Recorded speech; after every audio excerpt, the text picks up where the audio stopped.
சித்தர் பூமியாய் சிவலயம் காட்டும் அண்ணாமலையே போற்றி. சிவ ஓம் நம சிவாய. பக்தர் நெஞ்சினை சிவமயமாக்கும் சிவபெருமானே போற்றி. ஹர ஓம் நம சிவாய.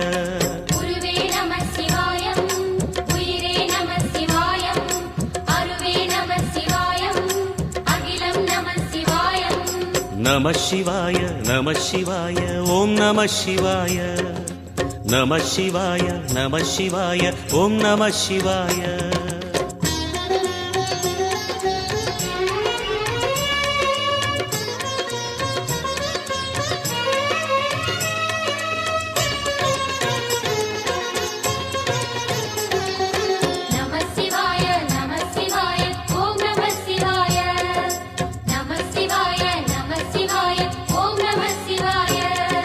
அன்னை உமைக்கு இடமாய் உடலில் ஆலய